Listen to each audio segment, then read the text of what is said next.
Pada saat ini kita akan kembali diperlihatkan dengan Xiao Yan yang terkejut setelah mendengar informasi mengenai liontin batu giok. Xiao Yan juga tidak menyangka bahwa keberadaan Xiao Yan pada saat ini benar-benar hanya berada di alam paling bawah. Bersamaan dengan Xiao Yan yang masih terkejut, tiba-tiba liontin giok hantu di tangannya pun bersinar hijau tua. Kemudian liontin itu pun mengeluarkan suara samar dan semakin lama suara menjadi semakin keras dan cahaya lebih terang.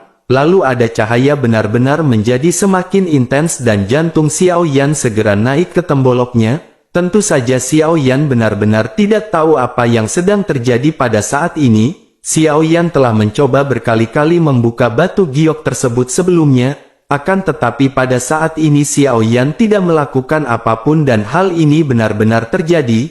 Lalu di tengah-tengah kebingungan ini Xiao Yan pun segera bertanya kepada Zhan Lao apa yang harus Xiao Yan lakukan, mengapa liontin batu giok ini pada saat ini tiba-tiba bersinar. Dahi Xiao Yan pada saat ini ditutupi dengan butir-butir keringat yang tebal. Bahkan rambut di tubuh Xiao Yan pada saat ini berdiri dan Xiao Yan hanya bisa menatap tajam ke arah liontin giok rumah hantu. Meskipun benda ini menjadi semakin bersinar dan suaranya menjadi semakin keras, akan tetapi tidak ada tanda apapun di hadapan Xiao Yan. Lalu Xiao Yan hanya bisa melihat liontin giok tersebut dengan tenang dan pada saat ini Xiao Yan benar-benar tidak berani bertindak gegabah. Karena apa yang disebutkan oleh Zhan Lao sebelumnya mengenai batu giok ini jelas bukanlah sebuah lelucon, akan tetapi setelah menunggu lama Xiao Yan akhirnya benar-benar tidak tahan dan bertanya, apakah tidak ada sesuatu yang muncul? Bahkan Zhan Lao pada saat ini tidak membuka mulutnya untuk berbicara. Lalu di tengah-tengah kebingungan bagian ini tiba-tiba suara ketukan pintu terdengar dan Xiao Yan segera melepaskan batu giok rumah hantu di tangannya ke tanah. Suara lembut segera terdengar datang dari luar pintu dan ini adalah sosok Sun Er. Lalu Xiao Yan segera menyeka keringat dingin yang baru saja keluar di wajahnya dan pada saat ini Xiao Yan segera menarik nafas dalam-dalam. Xiao Yan berusaha untuk menenangkan dirinya karena Xiao Yan tidak ingin Sun Er mengkhawatirkan Xiao Yan. Akhirnya setelah Xiao Yan tenang, Xiao Yan pun segera membuka pintu perlahan dan menatap ke arah sosok Sun Er. Lalu Xiao Yan seketika terkejut menatap ke arah Sun Er dengan mata yang berwarna merah. Wajahnya agak pucat dan pada saat ini Sun Er terlihat benar-benar khawatir. Tubuh Sun Er juga pada saat ini tampaknya telah kehilangan banyak berat badan. Tentu saja Xiao Yan pada saat ini merasakan sakit di hatinya dan menyadari bahwa Sun Er pada saat ini benar-benar mengkhawatirkan Xiao Yan. Lalu Xiao Yan pun buru-buru membawa Sun Er masuk ke kamar dan menatap ke arah Sun Er dengan wajah khawatir. Xiao Yan segera bertanya apakah sesuatu telah terjadi kepada Sun Er. Menanggapi hal tersebut Sun Er tidak menjawab dan malah balik bertanya, bagaimana kondisi dari kakak Xiao Yan? Xiao Yan seketika menyadari maksud dari pertanyaan Sun Er dan mulai lanjut berbicara. Xiao Yan berkata bahwa Sun Er pada saat ini tidak perlu khawatir. Sun Er dapat yakin bahwa meskipun Xiao Mansion tampaknya tidak dapat menandingi Pil Palace, akan tetapi pada saat ini mereka memiliki banyak rencana. Oleh karena itu Sun Er tidak perlu terlalu cemas, dan pada saat ini kondisi Sun Er adalah sesuatu yang jauh lebih penting bagi Xiao Yan. Lalu setelah selesai berbicara Xiao Yan pun segera mengeluarkan banyak bahan obat dari cincin penyimpanannya. Kemudian Xiao Yan pun segera memberikan pil obat ini kepada Sun Er untuk memulihkan kondisinya. Sementara itu Sun Er pada saat ini segera berkata kepada Xiao Yan bahwa Sun Er pada saat ini baik-baik saja. Setelah mengucapkan perkataan tersebut Sun Er pada saat ini segera tertarik oleh cahaya yang dipancarkan liontin giok rumah hantu. Lalu suara yang semakin keras dan cahaya yang semakin terang pada saat ini benar-benar menarik perhatian Sun Er, dan Sun Er pada akhirnya dengan lembut mengambil liontin giok rumah hantu dengan tangannya.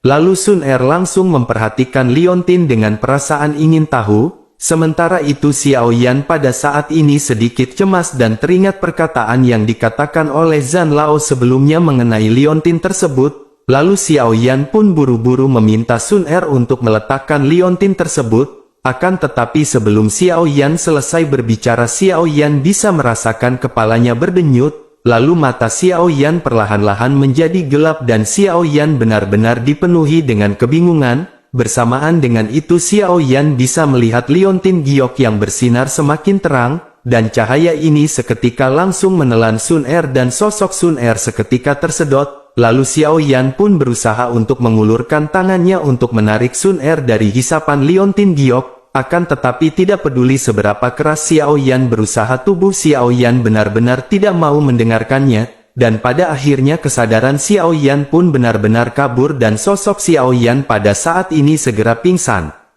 Xiao Yan bertanya-tanya apakah yang baru saja terjadi. Xiao Yan hanya bisa mengingat wajah ketakutan Sun Er yang terus berkelebat di benak Xiao Yan, lalu Xiao Yan merasa hatinya tertusuk dan benar-benar khawatir dengan Sun Er. Xiao Yan yang tidak sadarkan diri pada akhirnya terus menggumamkan nama Sun Er di benaknya, dan pada akhirnya setelah waktu yang tidak diketahui Xiao Yan pun tiba-tiba membuka matanya dan seluruh tubuhnya seketika terangkat. Lalu mata Xiao Yan yang berwarna merah darah pada saat ini menatap ke arah King Haoran dan Zenni yang sedang duduk di samping Xiao Yan. Lalu keduanya terkaget-kaget melihat sosok Xiao Yan yang tiba-tiba terbangun dengan meneriakkan nama Sun Er. Bahkan pakaian Xiao Yan juga pada saat ini basah oleh keringat dan matanya dipenuhi kekhawatiran. Lalu Xiao Yan perlahan-lahan melihat sekeliling dan ketika dirinya melihat King Haoran dan Zenni, Xiao Yan yang masih cemas pun segera bertanya kepada keduanya. Xiao Yan bertanya apakah mereka pada saat sebelumnya melihat dan mengetahui keberadaan Sun Er. Mendengar apa yang ditanyakan oleh Xiao Yan, baik King Haoran maupun Zenni pada saat ini tertegun, lalu mereka menatap ke arah Xiao Yan hingga akhirnya Zenni segera menjawab apa yang ditanyakan oleh Xiao Yan. Zenni menjelaskan bahwa ketika mereka masuk Xiao Yan telah tergeletak pingsan, dan Xiao Yan adalah satu-satunya orang yang berada di ruangan tersebut dan Zenni tidak melihat adanya Sun Er. Lalu bukankah Sun Er ada di kamarnya sepanjang waktu? Mendengar hal tersebut Xiao Yan pun sontak segera berdiri dari tempat tidur dan berjalan keluar menuju ke kamar Sun Er. King Haoran dan Zenni pada saat ini tidak tahu apa yang terjadi dengan Xiao Yan dan buru-buru mengikutinya. Lalu setelah sampai tanpa mengetuk Xiao Yan langsung mendorong pintu kamar Sun Er dan melihat ruang di sekeliling dengan cemas. Xiao Yan meneriakkan nama Sun Er tetapi tidak ada jawaban. Lalu Xiao Yan berpikir bahwa kejadian sebelumnya tampaknya bukanlah sebuah mimpi. Dan pada saat ini meskipun Xiao Yan tidak menemukan keberadaan Sun Er tetapi Xiao Yan melihat adanya pelayan yang biasa mengurusi Sun Er. Lalu Xiao Yan pun segera bertanya apakah pelayan tersebut mengetahui keberadaan dari Sun Er. Menanggapi hal tersebut pelayan tersebut pun segera berkata bahwa Nona Sun Er telah mendengar bahwa Tuan Xiao Yan telah kembali, oleh karena itu Nona Sun Er secara pribadi pergi mencari Tuan Muda Xiao Yan, dan setelah kepergiannya hingga pada saat ini Nona Sun Er benar-benar belum pernah kembali ke kamarnya. Mendengar jawaban dari pelayan tersebut hati Xiao Yan pun seketika berkedut. Xiao Yan pada saat ini yakin bahwa semua ini benar-benar telah terjadi, karena Sun Er benar-benar telah dibawa pergi oleh liontin giok rumah hantu sebelumnya. Sementara itu Zenni dan King Haoran pada saat ini benar-benar tidak mengetahui apa yang terjadi. Akan tetapi melihat dari penampilan Xiao Yan mereka sepertinya telah menebak sesuatu. Karena tampaknya pada saat ini Sun Er benar-benar telah pergi dan hal itu benar-benar membuat Xiao Yan merasa khawatir. Lalu mata Xiao Yan pada saat ini benar-benar merah dan Xiao Yan tidak tahu harus berbuat apa-apa sekarang. Zhan Lao telah mengatakan bahwa liontin itu bukan berasal dari dunia ini. Oleh karena itu bagaimana mungkin Xiao Yan bisa memiliki kekuatan untuk menyentuh dunia lain? Sementara itu King Haoran pada saat ini segera menghampiri Xiao Yan dengan serius. King Haoran secara alami juga khawatir dan segera bertanya, apakah yang sedang terjadi? Apakah pada saat ini sesuatu sedang terjadi pada adik Sun Er? King Haoran pada saat ini berpikir bahwa pertempuran besar benar-benar sudah dekat. King Haoran pada saat ini tidak tahu trik apakah yang akan dimainkan oleh Pil Palace. Selain itu kekuatan Sun Er relatif rendah dan Sun Er kemungkinan besar akan diincar oleh Pil Palace, dan jika ini adalah permasalahannya maka hal ini benar-benar akan menjadi buruk. jika Sun Er disandera oleh Pil Palace dan dengan kepribadian dari Xiao Yan, tentu saja King Haoran khawatir Xiao Yan akan menyerahkan segalanya demi Sun Er. Sementara itu menghadapi pertanyaan King Haoran yang pada saat ini terlihat cemas, Xiao Yan pada akhirnya segera mulai menjawab dengan singkat. Xiao Yan berkata bahwa pada saat ini sudah pergi. Menanggapi hal tersebut, King Haoran pun buru-buru bertanya apakah Pil Palace membajak Sun Er. Jika ini benar-benar terjadi maka Sun Er tidak dapat dibiarkan berada di tangan Pil Palace. Jika Pil Palace ingin memeras Xiao Yan dengan cara ini maka King Haoran benar-benar tidak akan pernah memaafkannya. Karena ini adalah permasalahan besar dan jika hal itu terjadi maka King Haoran akan mengambil inisiatif untuk menyerang terlebih dahulu. Mendengar hal tersebut Xiao Yan pada saat ini hanya bisa menggelengkan kepalanya. Xiao Yan menyadari bahwa liontin giok rumah hantu ini tidak mungkin menjadi barang milik Istana Pil. Oleh karena itu asumsi menghilangnya Sun Er karena Pil Palace ini benar-benar tidak ada. Melihat Xiao Yan yang menggelengkan kepalanya, King Haoran pun merasa sedikit lega. Karena setidaknya King Haoran tidak terpengaruh oleh pertempuran untuk saat ini. King Haoran pada akhirnya segera menghibur Xiao Yan. King Haoran berkata mengapa Xiao Yan pada saat ini tidak memberitahu kakak laki-lakinya.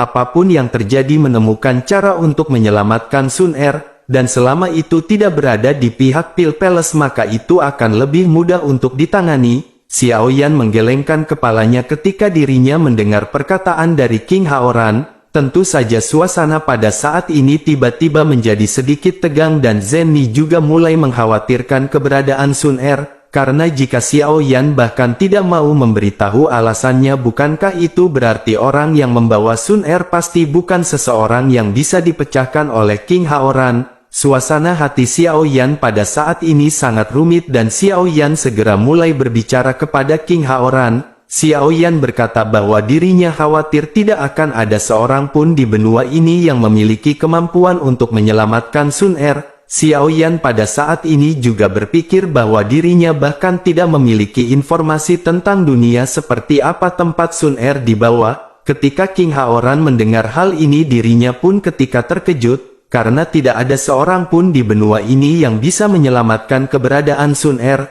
Maka bukankah jika begitu permasalahannya maka ini adalah keberadaan yang kuat dan legendaris. Sementara itu di sisi lain mata Xiao Yan melihat sekeliling dan tiba-tiba membeku, lalu pupil mata Xiao Yan pada saat ini semakin kecil dan menyusut, kemudian otot-otot di wajah Xiao Yan tampak bergetar seolah-olah Xiao Yan telah melihat sesuatu dan benar-benar terkejut. Ekspresi ini langsung menakuti Zenny dan King Haoran yang berada di samping Xiao Yan.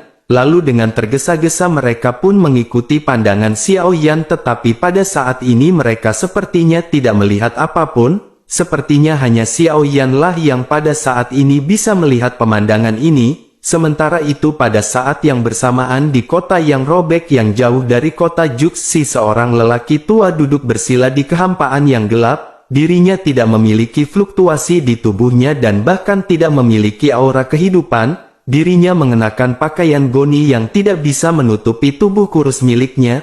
Tidak ada yang tahu sudah berapa lama dirinya duduk bersila di kehampaan di kota yang robek. Dan pada saat ini matanya yang tertutup rapat tiba-tiba terbuka dan matanya benar-benar merah. Lalu ada pandangan kengerian yang tidak tertandingi dan pada saat ini auranya naik dengan cepat. Bersamaan dengan itu seluruh kehampaan di kota yang robek juga tampak bergetar dan berputar. Lalu aura ini begitu kuat hingga hampir melampaui segala makhluk yang berada di seluruh benua Dodi. Dan dengan kekuatan ini dapat dikatakan bahwa semua makhluk hidup dapat langsung berubah menjadi abu yang diterbangkan di bawah mata orang ini. Lelaki tua itu pun berdiri perlahan sebelum akhirnya dirinya segera mengerutkan keningnya. Kehampaan di hadapannya mulai terdistorsi dan seluruh ruang pada saat ini tampak kacau. Diketahui bahwa ruang dari benua Dodi sangat kuat dan kokoh dan untuk dapat melakukan langkah seperti ini, hal itu jelas tidak dapat dilakukan oleh seorang Dodi biasa termasuk juga dengan Dodi bintang 9, dan hal ini hanya dapat dilakukan oleh kekuatan Dodi yang memiliki tingkat lebih tinggi dari Dodi bintang 9. lalu pada saat ini pria tua itu pun segera bergumam pelan pada dirinya sendiri. Dirinya bertanya dari manakah anak ini berasal dan mampu menarik kekuatan yang begitu besar. Setelah mengucapkan hal ini dirinya pun sedikit melangkah menuju kehampaan dan segera menghilang di kehampaan kota yang robek. Lalu pada saat berikutnya orang tua ini muncul. Saat ini dirinya telah berada di atas kota Juxi, tepatnya di atas Xiao Mansion. Saat lelaki tua ini datang, suara bising dari kota Juxi seketika berhenti. Semua suara benar-benar menghilang di kota Juxi dan kota Juxi benar-benar menjadi sangat sunyi. Bahkan pada saat ini benar-benar tidak ada suara angin dan semuanya bisa merasakan ketakutan. Tidak peduli seberapa kuatkah orang-orang yang ada di benua Dodi, mereka semua benar-benar merasa terkejut. Tidak peduli bagaimana mereka membuka mulut, tetap saja mereka pada saat ini benar-benar tidak bisa mengeluarkan suara. Leluhur bintang 9 pun yang duduk bersila di kedalaman keluarga mereka masing-masing tidak mengetahui apa yang terjadi. Bahkan mereka pada saat ini segera terbang ke udara dan ingin melihat apa yang terjadi. Sementara itu di sisi lain saat lelaki tua itu muncul, Xiao Yan secara alami bisa melihatnya. King Haoran dan Zenni juga melihatnya dan mereka segera membuka mulutnya tetapi mereka tidak bisa mengeluarkan suara. Sementara itu Xiao Yan melihat lelaki tua yang berada di atas yang pada saat ini sedang menatap ke arah Xiao Yan. Lalu Xiao Yan hanya bisa merasakan ketidakberdayaan di sekujur tubuhnya, dan tampaknya selama lelaki tua itu menggerakkan pikirannya sedikit Xiao Yan benar-benar akan bisa berubah menjadi debu. Tidak lama setelah itu suara dari lelaki tua tersebut pun segera bergema. Sosok tua tersebut bertanya apakah bocah ini yang memanggil hal ini. Mendengar hal tersebut wajah Xiao Yan tertegun dan pada saat ini Xiao Yan tidak tahu apakah Xiao Yan harus mengangguk atau menggelengkan kepalanya. Xiao Yan tidak tahu apa yang sedang terjadi sekarang dan satu-satunya hal yang bisa Xiao Yan pikirkan adalah Liontin Giok, rumah hantu. Bersamaan dengan itu suara seruling pada saat ini terdengar di langit tetapi sepertinya hanya lelaki tua tersebut dan Xiao Yan lah yang bisa mendengarnya. Di mata orang lain pada saat ini tidak ada yang tidak normal yang terjadi di sekitar, akan tetapi di mata Xiao Yan apa yang dirinya lihat pada saat ini benar-benar membuatnya tercengang. Xiao Yan pada saat ini bahkan tidak bisa mengungkapkan keterkejutannya, karena lapisan awan di seluruh langit semakin tebal dan awalnya awan ini berwarna putih transparan, akan tetapi sebuah objek besar dapat terlihat samar-samar di balik lapisan awan. Lalu objek ini perlahan menghalangi cahaya dan memperlihatkan bayangan besar di lapisan awan. Kemudian bayangan yang mendekat juga semakin besar dan seluruh langit perlahan-lahan jatuh ke dalam kegelapan. Sementara itu lelaki tua tersebut pada saat ini menatap ke arah Xiao Yan dan menggelengkan kepalanya tidak berdaya. Lalu dirinya juga pada saat ini segera menoleh dan melihat benda yang berada di belakangnya. Sementara itu Xiao Yan pada saat ini segera membuka mulutnya karena terkejut dan bertanya-tanya, bukankah ini seperti sebuah kapal? Mata Xiao Yan pada saat ini membelalak dan meski hanya sebagian kecil yang terlihat hal itu sudah cukup mengejutkan bagi Xiao Yan. Lalu di balik awan Xiao Yan bisa melihat sesuatu yang samar-samar seperti segitiga dan samar-samar dapat disebut sebagai haluan kapal. Ukurannya yang sangat besar benar-benar mengejutkan Xiao Yan, terlebih lagi ketika benda ini semakin mendekat. Pada saat ini seluruh dunia tampak menjadi semakin gelap, sementara itu semua makhluk di benua Dodi pada saat ini mengangkat kepala mereka. Mereka tidak bisa melihat benda sebesar yang seperti haluan kapal seperti apa yang dilihat oleh Xiao Yan. Mereka hanya bisa melihat langit perlahan menjadi gelap dan cahaya seakan-akan ditelan oleh kegelapan. Tentu saja orang-orang pada saat ini mulai panik dan mereka tidak tahu apa yang sedang terjadi. Selain itu binatang buas di hutan, ikan di air, mereka semua tampaknya merasakan ancaman dari hidup mereka, sehingga mereka semua segera bersembunyi di tempat berlindung mereka masing-masing dan tetap dalam kegelapan. Sementara itu di sisi lain Xiao Yan menemukan bahwa tebakan Xiao Yan memang benar. Karena ini benar-benar sebuah kapal tetapi kapal ini tidak berada di dalam air. Bersamaan dengan pemikiran tersebut pada saat ini lambung kapal pun perlahan-lahan terbuka tetapi itu tidak menyentuh tanah. Lambung kapal ini benar-benar memiliki panjang yang tidak berujung yang tersebar di seluruh benua, bahkan seluruh badan kapal menunjukkan warna hitam besi kuno dan beberapa sosok samar-samar terlihat terbang masuk ke kapal. Bersamaan dengan itu sebuah suara yang kuat segera datang entah dari mana. Suara tersebut bertanya kepada sosok lelaki tua apakah dirinya adalah dewa penjaga alam ini. Tubuh lelaki tua yang tergantung di udara pun tiba-tiba bergetar seolah-olah dirinya merasakan keberadaan yang lebih kuat darinya, lalu dirinya pun segera menundukkan kepalanya dan segera mengepalkan tinjunya dengan ekspresi penuh hormat. Pria tua itu pun segera berkata bahwa apa yang dikatakan oleh tuannya memang benar, dewa kecil ini adalah dewa penjaga dari benua Dodi. Dirinya pada saat ini tidak tahu apa yang dilakukan oleh tuan di sini. Kata-kata lelaki tua itu sangat tegas dan nadanya sangat hormat.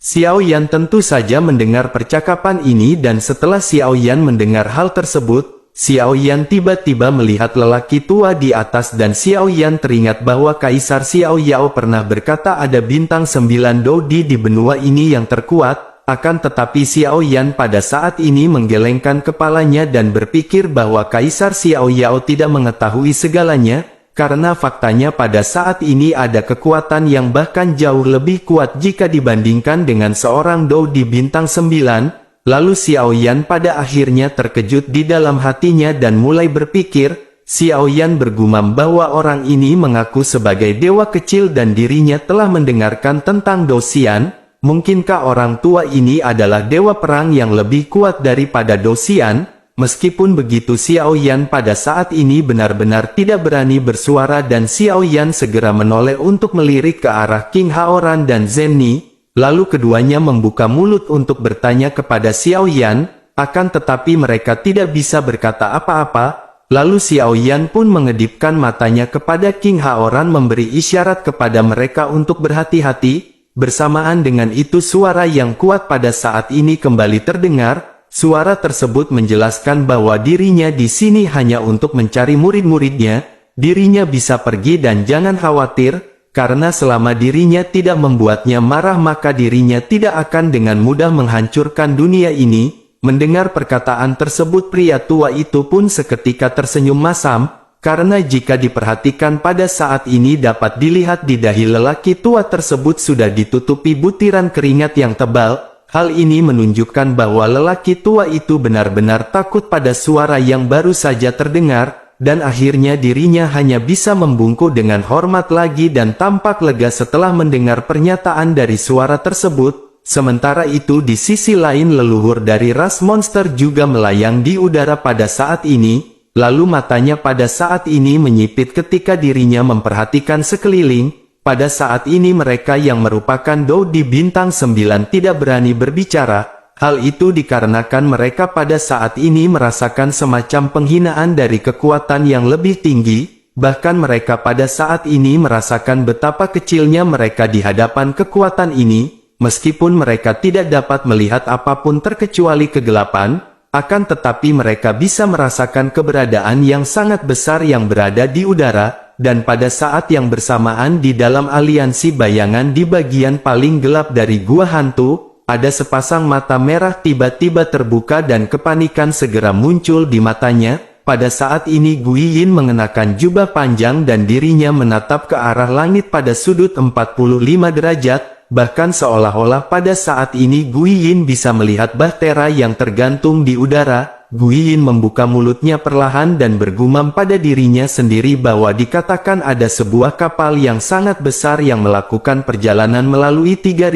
dunia, lalu tidak ada orang yang hidup di dalamnya tetapi tidak ada orang mati, sehingga dapat dikatakan bahwa perjalanan ini adalah perjalanan antara hidup dan mati. Lalu beberapa orang mengatakan itu adalah gerbang neraka dan beberapa orang berkata itu adalah rumah hantu. Sementara itu kedatangan dari bahtera ini menyebabkan kegemparan yang berada di benua Dodi.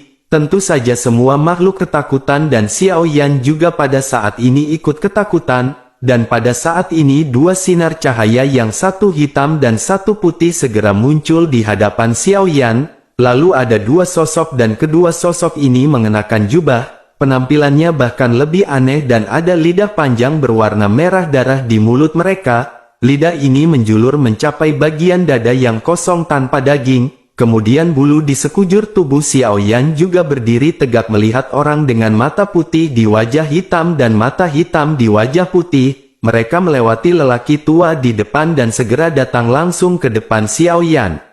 Tentu saja Xiao Yan pada saat ini benar-benar terkejut dan ketakutan dengan wajah yang benar-benar pucat. Di sisi lain orang tua itu juga berbalik dan tampak sangat terkejut, lalu dirinya bergumam, mungkinkah anak ini yang dibicarakan oleh murid itu? Sementara itu mendengar pertanyaan tersebut sosok hitam dan putih tidak bertanya kepada Xiao Yan dan mereka berdua segera mengangkat satu tangan masing-masing. Pada saat yang hampir bersamaan seolah-olah pada saat ini kedua sosok tersebut segera terhubung satu sama lain.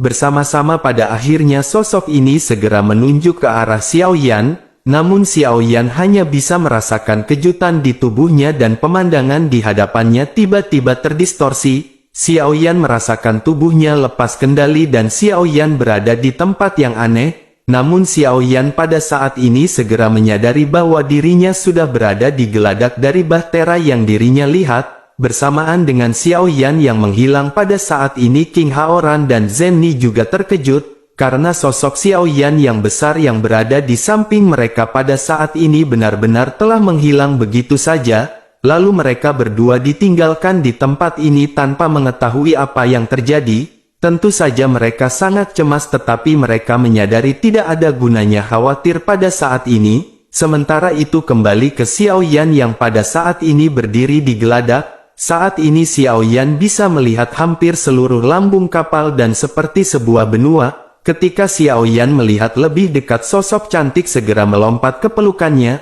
Lalu suara yang lembut seketika terdengar ketika sosok cantik tersebut memanggil dengan sebutan kakak Xiao Yan.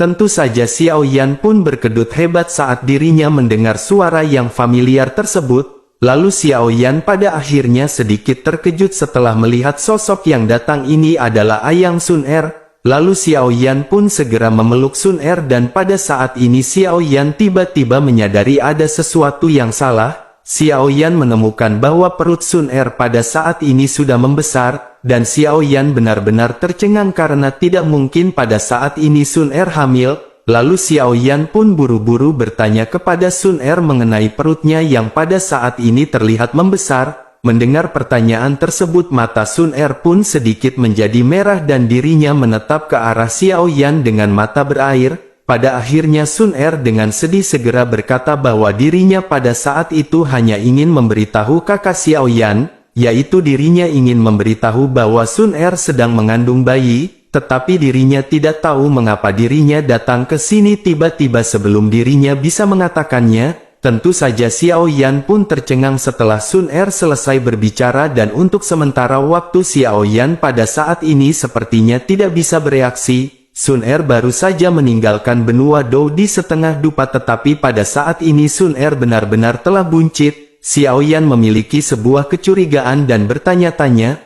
mungkinkah ini adalah sebuah ilusi? Melihat kebingungan dari Xiao Yan pada saat ini Sun Er segera menjelaskan bahwa dirinya sudah hamil selama 5 tahun. Ekspresi Xiao Yan pun menjadi semakin aneh hingga akhirnya Xiao Yan pada saat ini mau tidak mau segera berbicara. Xiao Yan bertanya apakah Sun Er benar-benar hamil 5 tahun. Sun Er baru saja pergi sebentar tetapi kenapa kehamilannya pada saat ini sudah sampai waktu 5 tahun. Lalu sebuah kecurigaan pada saat ini semakin melonjak dan Xiao Yan bertanya-tanya, apakah dirinya telah jatuh ke dalam semacam sebuah ilusi, atau justru itu anaknya Mang Cecep dan bukan anaknya.